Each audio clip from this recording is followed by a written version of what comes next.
मुझे विश्वास नहीं था पहले इतना हो जाएगा, क्योंकि मैंने मीडियम भी चेंज किया था। स्कूल से को आके मैं सो जाता था, फिर लेट नाइट तक पढ़ाई करता था। मेरा ट्रस्ट है ईपी स्कूल में और उसी की ये सफलता है। देखो यहाँ तक पहुँच गई ये बच्चे। हाय नमस्कार, इंजीनियर्स पॉइंट खैरतल के ऑनलाइन प्लेटफॉर्म पर आप सभी का हार्दिक स्वागत है। मेरा नाम है कृष्ण डियर। आज हम पहुंचे हैं किशनगढ़ बास के रायपुर गांव में एक ऐसा नौनिहाल विद्यार्थी इंजीनियर्स पॉइंट खैरतल का, जिसने हाल ही में आईआईटी का जो रिजल्ट आया है उसमें ओबीसी कैटेगरी में 3458 रैंक प्राप्त की है। आज हम उन्हीं के घर पर उपस्थित हैं और बहुत सारे सवालों के जवाब जो कि ग्रामीण परिवेश से विद्यार्थी सोचते हैं या फिर पेरेंट्स सोचते हैं कि गांव से डॉक्टर एवं इंजीनियर नहीं बन सकते, वो कैसे बनते हैं, आज बहुत सारे सवालों के जवाब लेने के लिए मैं उपस्थित हुए हैं। तो आप सभी लोगों का इस वीडियो में बहुत बहुत हार्दिक स्वागत है, अभिनंदन है। मेरा सबसे पहला सवाल कार्तिक आप ही से है कि इतनी बड़ी सक्सेस कैसा लग रहा है आपको? अच्छा लग रहा है। अच्छा लग रहा है? मुझे विश्वास नहीं था पहले इतना हो जाएगा, क्योंकि मैंने मीडियम भी चेंज किया था, पर नहीं पता हो गया धीरे धीरे। तो आपने कब ये सोचा कि मुझे मीडियम चेंज करना चाहिए? 10th के बाद। 10th के बाद। तो खैरतल में आप तो बहुत सारे इंस्टीट्यूट हैं, बहुत सारे स्कूल्स हैं, आपने इंजीनियर्स पॉइंट को ही क्यों चुना? वो इतने अच्छे नहीं है, बाकी इतने अच्छे नहीं हैं। तो आपका जो शेड्यूल रहता था पढ़ाई का, उसके बारे में ज़रा कुछ बताइए। स्कूल से को आके मैं सो जाता था, फिर लेट नाइट तक पढ़ाई करता था, फिर सुबह थोड़ा बहुत पढ़ लिया तो पढ़ लिया। तो मेरा अगला सवाल आपकी माता जी से रहेगा।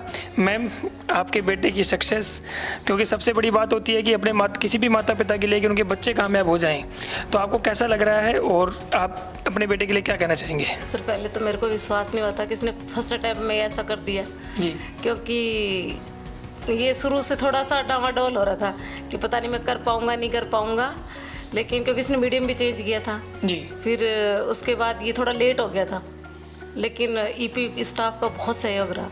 इन्होंने शुरू से मेरे को विश्वास दिलाया था कि ये अच्छा करेगा, आप थोड़ा घर पे ध्यान दो, ये अच्छा करेगा। बिल्कुल मैम। शुरुआती दौर में क्या होता है, ग्रामीण परिवेश के अभिभावक सोचते हैं कि भाई 10वीं कक्षा तक यहाँ पढ़ा लिया, अब इसको बाहर भेज देते हैं, सीकर भेज देते हैं, कोटा भेज देते हैं, जयपुर भेज देते हैं, या फिर अन्य शहरों में भेज देते हैं। तो यहाँ जो पेरेंट्स और भी बहुत सारे हैं, आप उनको क्या मैसेज देना चाहेंगे? सर मेरे को कभी ऐसा नहीं लगा कि मैं अपने बच्चों को अपने से दूर भेजूं या किसी सिटी में भेजूं। मैंने स्टार्टिंग से इनको आदर्श विद्या मंदिर में पढ़ाया था, वहाँ से सीधा मेरे घर में 6 बच्चे हैं तो सीधे ये ईपी में गए हैं, क्योंकि शुरू से मेरा ट्रस्ट है ईपी स्कूल में और उसी की ये सफलता है। देखो यहाँ तक पहुँच गई ये बच्चे। बिल्कुल मैम। घर पर आने के बाद जैसे बच्चा कहते हैं कि स्कूल का काम तो 6 घंटे का होता है, उसके बाद में बच्चा घर पर लगभग मैक्सिमम टाइम स्पेंड करता है, तो कार्तिक के घर के शेड्यूल के बारे में भी आप हमें कुछ बताइए। सर घर का शेड्यूल, वहाँ से ईपी से निकलने के बाद ये घर आता था, खाना खाया और ये सो जाता था, फिर ये उठता था 8 बजे। 8 बजे के बाद इसका शेड्यूल ऐसा रहता था, ये 1:30 भी बजाते, 2 भी बजाते, 3 भी बजाते, सुबह नहीं उठ पाता था ये, शाम को पढ़ता था कंटिन्यू 5-6 घंटे। बिल्कुल। तो इंजीनियर्स पॉइंट खैरतल के ऊपर जो आपने विश्वास किया था वो आपका कामयाबी हुआ? हाँ कामयाब हुआ सर। बिल्कुल मैम। मेरा अगला सवाल संस्थान के डायरेक्टर आज़ाद चौधरी सर से रहेगा, तो कृपया करके आप माइक पास करें सर तक। सर सबसे पहले आपका बहुत बहुत स्वागत है। आप कार्तिक के बारे में कुछ ऐसी बातें हमें बताइए कि जिससे और भी विद्यार्थियों को सीखने को मिले। कार्तिक, सबसे पहले तो मैं पूरे आपके परिवार को बहुत बहुत धन्यवाद इसलिए देना चाहता हूं कि उन्होंने इतना विश्वास जताया, और उस विश्वास की वजह ये है कि आज इतना अच्छा सिलेक्शन 12वीं के साथ साथ और अभी बढ़िया ब्रांच जो इनको चाहिए उसकी तरफ ये बढ़ रहे हैं, क्योंकि काउंसलिंग अभी चल रही है। तो सबसे अच्छी चीज़ तो कार्तिक में जो देखने को आई है वो केवल पढ़ाई से ही है काम, और किसी चीज़ से इनको कोई लेना देना नहीं।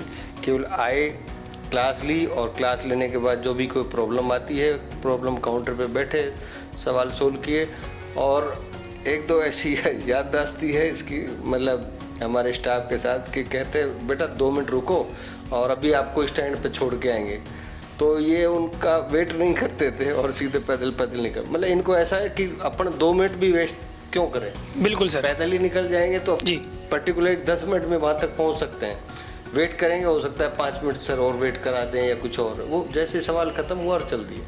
तो ये एक अच्छी चीज़ है इनमें कि अपने केवल काम से काम रखा इन्होंने, और आज उस चीज़ की वजह से इन्होंने ये सफलता भी हासिल की, और क्वेश्चनों पे बहुत ज़्यादा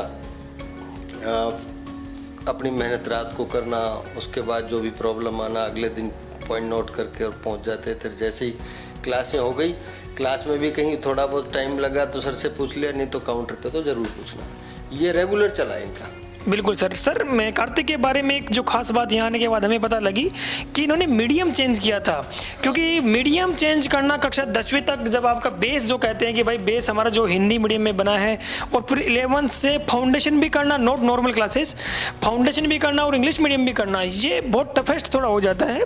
तो इसके बारे में कैसे कार्तिक ने मैनेज किया, थोड़ा हमें उसके बारे में भी कुछ बताइए। ये कार्तिक ज़्यादा अच्छे तरह से बताएंगे इनको क्या क्या प्रॉब्लम हुई, लेकिन एक्चुअल में प्रॉब्लम फेस हुई नहीं, क्योंकि जो 10वीं, एक तो 10वीं में अच्छी परसेंट रही, उसके बाद जैसे ये 11वीं में आए और मीडियम चेंज करने का जो एक खुद का डिटरमाइन था, या मम्मी के सब की वजह से, या जो भी इनका मन था कि नहीं मेरे को हिंदी मीडियम यहाँ तक कर लिया, अब मैं इंग्लिश मीडियम की तरफ चलूँ, क्योंकि सिलेक्शन के लिए बहुत सारी ऐसी बुक्स या रेफरेंस बुक्स, या ये कहें कि इंग्लिश में थोड़ा सा ज़्यादा अच्छा रहता है, तो ये इनका सोचना था। यूँ तो सिलेक्शन तो हिंदी मीडियम वालों के भी हो रहे हैं, लेकिन इनका ये मानना था कि इंग्लिश मीडियम से मैं कर लूँगा, और इन्होंने कर लिया, बड़े आसानी से कर लिया। बिल्कुल सर, ग्रामीण प्रतिभाएं जब भी होती हैं तो पता लग जाता है कि भाई ये ग्रामीण परिवेश में जो भी स्टूडेंट, एक एवरेज स्टूडेंट होता है, पहले जब बच्चे होते थे जो बाहर की शहर तरफ बहुत मुँह करते थे, तो क्या ऐसा कोई समाधान आपके पास अभी है कि भाई बच्चों को जो बाहर नहीं जाना पड़े? क्योंकि इस साल भी इंजीनियर्स पॉइंट खैरतल ने IIT में भी लगभग 4 से 5 सिलेक्शन विद 12th के दिए हैं, और शायद नीट में भी दिए हैं। कुछ एक ऐसा खास मैसेज जो आप पेरेंट्स को देना चाहें? नहीं, मेरा मैसेज तो सीधा सीधा है कि जब से EP खैरतल में ये संस्थान स्टार्ट किया है, तब से लगातार हर साल सिलेक्शन दिए जा रहे हैं। तो ये लगातार के जो सिलेक्शन है, ये विश्वास पैदा करते हैं गार्जियनों पे। और इस सेशन में भी कुल 24 बच्चे थे और इनके क्लास में, और उनको धीरे धीरे करके आगे बढ़ाया, और अभी 24 में से 4 तो IIT में निकल गए। अभी NIT की आजकल में काउंसलिंग हो जाएगी जी, बिल्कुल। में से कुछ बच्चे निकल गए। और एक्चुअल में इतने ही बच्चे होते हैं जो ज़्यादा सीरियस होते हैं, और जो सीरियस बच्चा है वो 100% सिलेक्शन दे रहा है। ये EP का एक अच्छा प्लस पॉइंट है, ना कोई हेडक ना कुछ और फालतू की चीज़ें, क्योंकि बाहर बच्चा जाता है तो 70 चीज़ों की परेशानियाँ होती हैं। घर क्लास लिया, सीधे घर गए, घर जाके वापस क्लास लिया, तो ये टेंशन ही नहीं है बच्चे को। बाहर जाते हैं, सीकर कोटा जहाँ भी जाते हैं, उसकी इतनी टेंशन होती है बच्चे की, ज़बरदस्त रहती है। पता नहीं क्या क्या चीज़ें आ जाती हैं रास्ते में, बहुत सारी समस्या होती है बच्चे। बिल्कुल सर। आज माँ बाप हर छोटी मोटी चीज़, किसी वजह से कोई क्वेश्चन सपोज करो ना भी आए, तो बच्चा ऑपलेस हो जाए, घर जाए शाम को, मम्मी आज मेरे को ये सवाल नहीं, बेटा कोई बात नहीं कल सर से पूछ लो, तो कितनी आसानी से हो गया। वो टेंशन थी, वो ख़त्म हो गई 1 मिनट में। यही होता है बच्चों के साथ, ज़्यादा कुछ दिक्कत आती नहीं, पर यहाँ बिल्कुल भी नहीं आती। बिल्कुल, मेरे साथ संस्थान के प्रिंसिपल राजेश जी भी बैठे हैं। राजेश सर, सबसे बड़ी ग्रामीण क्षेत्रों में देखा जाए तो फैकल्टी की बात होती है कि फैकल्टी मैनेज करना, और EP की जो फैकल्टी है वो बहुत ही शानदार रही है शुरू से। फैकल्टी के बारे में आप हमें कुछ बताइए। यहाँ की फैकल्टी बहुत अच्छी है, और हमारे जो डायरेक्टर सर हैं वो फैकल्टी चुन चुन करके लेके आते हैं। जो जिस स्थान पर बहुत अच्छी फैकल्टी होती है, उन सभी फैकल्टियों को यहाँ पर हम उपलब्ध करवाते हैं, जिससे उनको बच्चों को कोई परेशानी ना हो, और वो फैकल्टी यहाँ पर अपना पूरे जी जान लगा करके सिलेक्शन दिलवाती है। और जो माँ बाप का विश्वास होता है EP के ऊपर, उस पर हम पूरा प्रयास करते हैं और खरे भी उतरने का प्रयास कर रहे हैं। बिल्कुल सर। कार्तिक, मेरा सवाल अगला आप ही से है कि जब आप इंजीनियर्स पॉइंट खैरतल में गए, जब आपने मीडियम चेंज किया, तो कोई आपको किन किन समस्याओं का सामना करना पड़ा, और करना भी पड़ा तो आपने उनका समाधान कैसे निकाला? थोड़ा डर लगता था कि सर कुछ पूछ लेंगे, मुझे पता नहीं होगा, वो इंग्लिश में होगा, पर इतना कुछ हुआ ही नहीं। बिल्कुल, तो इंजीनियर्स पॉइंट खैरतल की जो फाउंडेशन की फैकल्टी है, आप उसके बारे में क्या कहना चाहेंगे? मैंने ना 2 महीने लेट फाउंडेशन ज्वाइन किया था, तो फिर मुझे काफ़ी दिक्कतें आई थी शुरुआत में। तो एक फर्स्ट पेपर भी हो चुका था, वो देखा तो उसमें एक भी क्वेश्चन नहीं हुआ, पर धीरे धीरे मैंने रुक के ना छुट्टी के बाद वो सारा क्लियर किया, तो वो 1 महीने में क्लियर हो ही गया लास्ट में। मैंने सुना है कि इंजीनियर्स पॉइंट खैरतल के जो डाउट काउंटर्स होते हैं वो बहुत देर तक लगते हैं। हाँ, काफ़ी देर तक लगता है। जब 2 बजे छुट्टी होती थी तब 5 बजे तक भी लगते थे। 5 बजे तक लगते थे। हाँ। तो आपको कोई समस्याएं नहीं आई? नहीं। तो घर के जो आपका जो पढ़ाई का शेड्यूल था, स्कूल्स का जो पढ़ाई का शेड्यूल था, क्योंकि 12th के साथ में IIT जैसे एग्ज़ाम क्रैक करना ये बहुत बड़ी बात होती है, तो ज़रा अपना आप एक बार 24 घंटे का शेड्यूल हमें बताएं।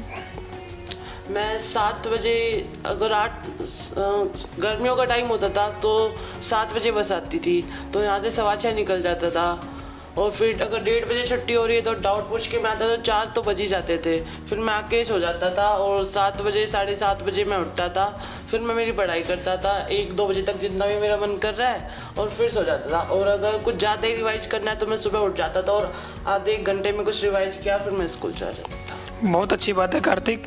मेरा अगला सवाल आपकी माताजी से है। मैम, जब कार्तिक के 11th क्लास में आप इनका 2 महीने लेट आपने करवाया और मीडियम भी चेंज करवाया, तो डर नहीं लगा कि भाई ये 12th के साथ में हो जाएगा? ऐसा नहीं हुआ था, ये पहले हिंदी मीडियम में गया। हिंदी मीडियम में जाने के बाद जितेंद्र सर हैं, तो ये जितेंद्र सर को फॉलो कर रहा था। जितेंद्र सर ने वो नॉन फाउंडेशन छोड़ दिया जी, तो ये नॉन फाउंडेशन छोड़ा इसने।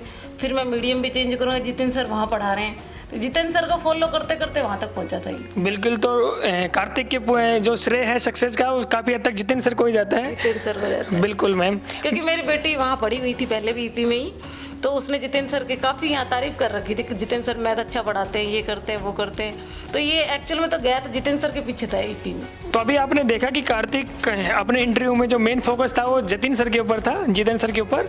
तो जितेंद्र सर, आप ही जरा हमें कार्तिक की स्टोरी बताइए, किस प्रकार से कार्तिक ने आपको फॉलो किया, क्या इसकी रूपरेखा रही? ये कार्तिक नॉन फाउंडेशन में था, मेरा नॉन फाउंडेशन से पीरियड चेंज होकर फाउंडेशन में हम लोग आए, तब इसने भी फिर चेंज कर ली। अब एक्चुअली क्लास चेंज करके 1.5 महीने लेट आया था, तो कुछ चीज़ें इसकी निकल गई थी। तो उसके लिए भी फिर ये उसने पूछा कि सर मैं कैसे कवर कर पाऊँ। तो उसके लिए फिर मैंने बोला, मैंने तुम जो अभी रेगुलर चल रहा है पहले उसको पैरेलली चलाओ, ठीक। उसके बाद जो रह गया उसको छुट्टी में डिस्कस करते हैं अब। ये डेली 1 या 1.5 घंटे रोक कर जो उसका पुराना रह गया था उसको पूरा करता था। इसने कम से कम 20-22 दिन में वो पूरा कर लिया था। तो उसके बाद ये सही से परफॉर्म कर रहा था, कोई दिक्कत नहीं थी, ठीक है। हाँ, मेहनती था, इसने चीज़ें की हैं, क्योंकि एक हिंदी मीडियम का बच्चा इंग्लिश मीडियम की चीज़ें पढ़े और उसके बाद वो रिजल्ट लाए, वो बहुत भारी काम पड़ता है।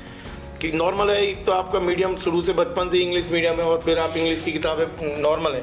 अब हिंदी मीडियम से चीज़ें इंग्लिश मीडियम में आना, वो भी ग्रामीण परिवेश से, तो वो एक मेहनत वाला काम होता है, तो वो इसने किया है। बिल्कुल सर, क्योंकि सर अभी भी आप देख रहे होंगे आसपास में बहुत सारे बच्चे ऐसे होंगे जो सोचते हैं कि हम तो लेट हो गए हैं, अब एडमिशन फाउंडेशन में लें या नहीं लें। ऐसा नहीं है, देखो वो कहानी है कि जब जागोगे तभी सवेरा होगा। जब अगर आप आज भी ठानते हो कि मुझे करना है तो लेट कुछ नहीं हुआ है। लोग अगस्त सितंबर तक एडमिशन लेते हैं, मेहनत करते हैं, तो आराम से निकलते हैं। अभी भी लेट का, अभी तो शुरुआत है। हमारे जनरली पहले एडमिशन जुलाई से होते थे, अब चीज़ें थोड़ी आगे आ गई हैं, अप्रैल से स्टार्ट हो गई हैं। पर अगर आप मेहनती हैं या आपने ठान रखा है कि IIT जाना ही है या फिर आपको डॉक्टर बनना ही है, तो अभी भी फाउंडेशन में आप एडमिशन लेकर वो चीज़ कर सकते हैं। लेट नहीं हुए, सीधा सा होता है, जब आप जागोगे तभी आपके लिए सवेरा होता है। ये मेरी बात है। बिल्कुल, बहुत अच्छी बात है। मैम कोई एक ऐसा मैसेज जो आप यहाँ के जो प्रतिभाएं हैं, क्योंकि 12th के साथ अपने घर पर अपने बच्चे को अपने पास में रख कर और बहुत कम फीस में आपके बच्चे को कामयाबी का रास्ता प्राप्त किया है, तो कोई ऐसा एक मैसेज जो आप पेरेंट्स को देना चाहें? सर फीस तो मैं बताऊँ ईपी में शायद नाम मात्र की लगी है मेरी, तो क्योंकि बेटे को वो मिल गई, स्कॉलरशिप मिल गई और यहाँ से ये करता रहा। थोड़ी बहुत फाउंडेशन की फीस लगी, बाकी वे फीस तो मैं ये कहूँ कि नॉर्मल हो गया। मुझे तो पता ही नहीं लगा इसने कब 12th कर ली, कब IIT इसने क्रैक कर ली। और मैं पेरेंट्स को यही कहूँगी कि भाई अपने बच्चों को आप अपने पास रख के, इतनी अच्छी सुविधाएं मिल रही तो उनका फ़ायदा उठाओ ना। बिल्कुल, क्योंकि जब अपन कहीं बाहर भेजते हैं, सीकर भेज दो, झुंझुनू भेज दो, मुझे तो बहुत टेंशन रहती थी कैसे भेजूंगी मैं, कैसे कर पाऊंगी अगर इसका नहीं हुआ तो। मैं यही सबसे यही कहूँगी कि आप अपने पास रख के अपने बच्चे को और यहीं करवाओ ना, बाहर जाने की जरूरत नहीं पड़ेगी। आप बिल्कुल मैम, करके देखिए आप। बिल्कुल, तो क्यों तो करना पड़ेगा अपन जी। और मैंने सुना है कि इंजीनियर्स पॉइंट खैरदिल की जो फैकल्टी है, अभी हमने कुछ दिनों पहले एक लाइव सेशन भी किया था, उसमें इंट्रोडक्शन पूरी फैकल्टी का हमने करवाया था। तो हमने पाया कि यहाँ की जो फैकल्टी है आसपास के क्षेत्र में मतलब बेस्ट फैकल्टी है और उसका पूरा श्रेय शायद आज़ाद सर को जाता है। तो ये थे हमारे साथ कार्तिक और उनकी माताजी, क्योंकि कार्तिक ने अभी 12th के साथ में IIT क्रैक किया है। और आप सभी को इस वीडियो के माध्यम से एक ही चीज़ सीखने को मिलती है कि आप कक्षा 10वीं में सोचिए, कार्तिक ने मीडियम चेंज करने के बाद भी और 2 महीने लेट एडमिशन लेने के बाद भी 12th के साथ IIT क्रैक किया। तो आप ग्रामीण परिवेश में एक अच्छे संस्थान में एडमिशन लेकर के आप अपना भविष्य उज्जवल कर सकते हैं। धन्यवाद।